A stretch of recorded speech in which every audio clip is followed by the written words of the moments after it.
আমরা আজকের এই সাংবাদিক সম্মেলনটা শুরু করব। আমরা খুবই আনন্দিত শিলিগুড়ির মানুষ হিসেবে, উত্তরবঙ্গের মানুষ হিসেবে, যে দিল্লিতে আপনারা জানেন যে বিগত 25শে নভেম্বর থেকে আজ অবধি 4 মাসের বেশি সময় ধরে যে সারা পৃথিবীতে সবচেয়ে বড় নাড়া দেওয়ার মতন কৃষক আন্দোলন, গোটা পৃথিবীর সর্ববৃহৎ এবং সবচেয়ে বড় লম্বা সময় ধরে যে কৃষক আন্দোলন চলেছে, সেই কৃষক আন্দোলনের অন্যতম তরুণ তুর্কি 3 জন নেতা তারা উত্তরবঙ্গ সফরে এসেছেন। তাদের একটা মিশন আছে, তাদের লক্ষ্য আছে যে তাদের লড়াইটা হলো তো মোদী সরকার যেভাবে 3টে কৃষক আইন একেবারে কৃষি ক্ষেত্রটাকে সম্পূর্ণত কর্পোরেটের কবজা করে দেওয়ার জন্য যে আইন এনেছেন তার বিরুদ্ধে লড়াই, সেই সঙ্গে সঙ্গে মিনিমাম সাপোর্ট প্রাইস, ন্যূনতম সহায়ক মূল্য কৃষি, তার জন্য আলাদা আইন করা এবং কৃষি আয়োগ তৈরি করা, এই দাবিগুলো নিয়ে তারা এসেছেন। এবং তাদের মূল যে জায়গাটা সেটা হচ্ছে যে পশ্চিমবঙ্গ দখল করতে চাইছে যে শক্তি, তারা কত ভয়ঙ্কর, তাদের স্বরূপটা কি তারা মর্মে মর্মে বুঝেছেন। সেই জায়গা থেকে নো ভোট টু বিজেপি, বিজেপিকে একটিও ভোট নয়, এই দাবিও তারা তুলেছেন। আমাদের সঙ্গে আজকে যারা এসেছেন আমি পরিচয় করিয়ে দিচ্ছি। আমার বাদিকে প্রথমে আছেন তেজবীর সিং। তেজবীর সিং হরিয়ানার ভারতীয় কিষাণ ইউনিয়নের স্পোক্স পার্সন, হরিয়ানা ভারতীয় কিষাণ ইউনিয়নের হরিয়ানা শাখার স্পোক্স পার্সন। তারপরে আছেন গুরনমিত সিং, উনি সংযুক্ত কিষাণ মোর্চা, যাদের নামে আপনারা দেখেছেন সব জায়গায় প্রচার হচ্ছে, সংযুক্ত কিষাণ মোর্চার অন্যান্যতম পদাধিকারী এবং স্পোক্স পার্সন। এবং অন্য যিনি আছেন তিনি বিনোদ কুমার রানা, উনি গন্না কিষাণ সংঘর্ষ সমিতি, অর্থাৎ যারা আখ চাষিদের যে সংগঠন, সেই সংগঠনের উনি সভাপতি, হরিয়ানার সভাপতি। উনি উত্তরপ্রদেশের থেকে গুরমিতজি আছেন, উনি হরিয়ানা থেকে আছেন, দুজনে হরিয়ানা থেকে আছেন। ওরা আপনাদের সামনে বলবেন, আপনাদের যা প্রশ্ন আছে সেটা আপনারা করবেন।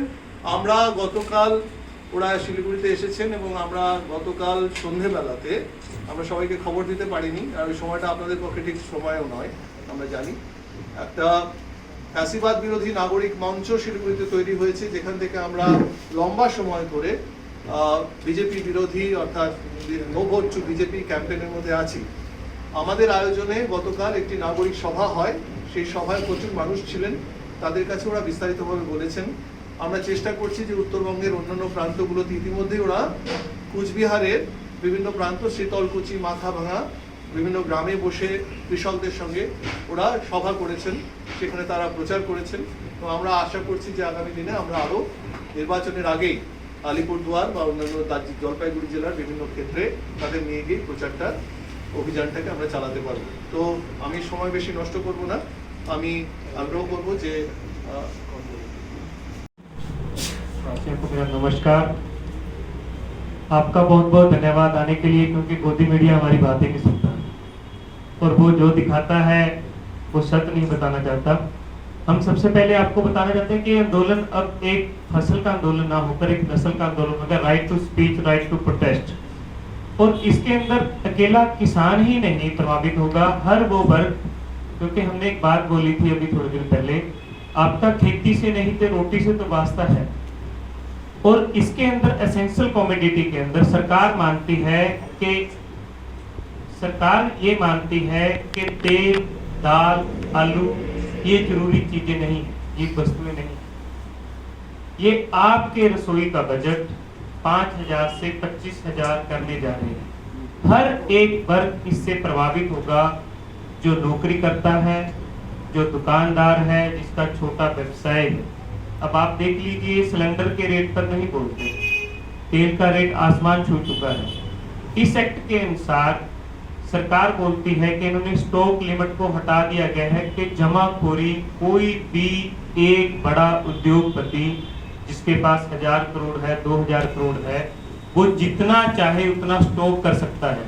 तो इससे क्या होगा कि जब सप्लाई आएगी तो वो सस्ते रेट में बहुत बड़े लेवल पर स्टॉक करेगा, और जब स्टॉक कर सकता है तो 89% तक जब तक रेट नहीं बढ़ेंगे सरकार इसके अंदर इन्वॉल्व नहीं होगी, सरकार एंटर नहीं करेगी। इसका मतलब है 1 रुपए की चीज खरीदकर वो 99 तक बेच सकते हैं। इसका मतलब ये काले कानून लीगलाइज करते हैं महंगाई को। हम ये बताने के लिए आए हैं।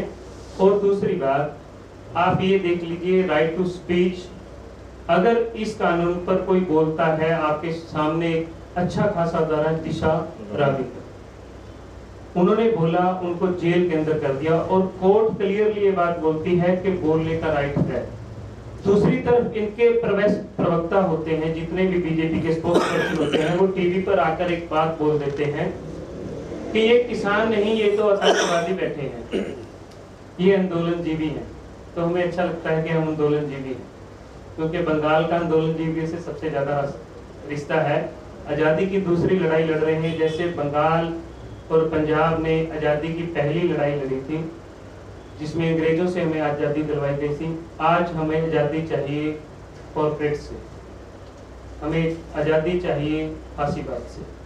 तो हम आपका साथ लेने के लिए आए हैं और नो वोट टू बीजेपी के साथ डिफीट टू बीजेपी, हम बीजेपी को हराने के लिए आए हैं। आप सबका बहुत बहुत धन्यवाद। अब आपके सवाल। Couple of rallies in Bengal. Currently, I think day before he was in Tamil Nadu as well. Now you go out to protest, you get badly thrashed by the police. So the BJP is, trying to ensure that nobody raises his or her voice. So we are here to request you to not to, fall for the jumlas, and also we are here to tell Mr. Narendra Modi that you are Prime Minister of India, a very honorable profile. We respect you for that, and he should act as if he should act like the Prime Minister of India, not some Manoj Tiwari type or some other BJP leader who has zero accountability.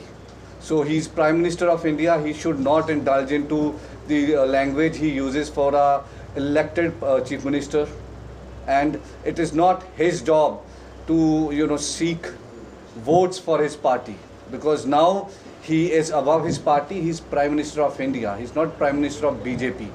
वो हमारे भी प्रधानमंत्री हैं, हम उनका बहुत आदर सत्कार करते हैं, and he should respect the chair, so that people stop making fun of him. People dead is because the Prime Minister and his party has given enough reasons for people to actually make fun of him. So we in fact respect the chair, but he should prove that he is actually Prime Minister of India, and he should be concerned about each and every citizen of this country. He is least concerned. आप किसी को भी vote दें पर BJP को ना दें। घेराव मार्च will be doing it in May. The dates would be soon released. We've given a tentative idea of when we want to do it. और उसके अलावा जो on 10th of April, the outer ring road, Eastern Periphery Expressway and KMP, Kundli Manesar Palwar Highway, we will be blocking it for 24 hours, so that the government who is least concerned when the supply chain of basic things would be MSP, and in fact we are not even getting the MSP. The government record says only 6% of the farmers of India do get MSP. Our demand is 100% farmers should get MSP.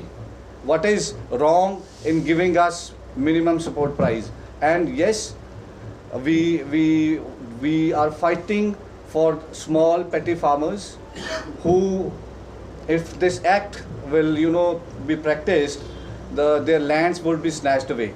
So we are here to appeal to people of Bengal to not to vote for BJP. Thank you. It is a state where the law and order has failed. The goons are ruling. The woman is not safe. The unemployment ratio is too high. It is a total mess. Rana ji comes from Haryana, Tejwari is from Haryana, again a BJP ruled state. तो अगर BJP सोनर बंगला बनाना चाहती है तो they should first talk about what they have performed in states where the BJP is already in power. If we see the plight of farmers in Madhya Pradesh, Delhi के लिए tractor trolley के साथ किसान अपने अपने प्रदेशों से चले, लेकिन सभी सरकारें जो थी वहाँ, जैसे हरियाणा में बीजेपी की सरकार थी, यूपी में बीजेपी की सरकार थी, उत्तराखंड में बीजेपी की सरकार थी, सभी जगह जहाँ जहाँ से भी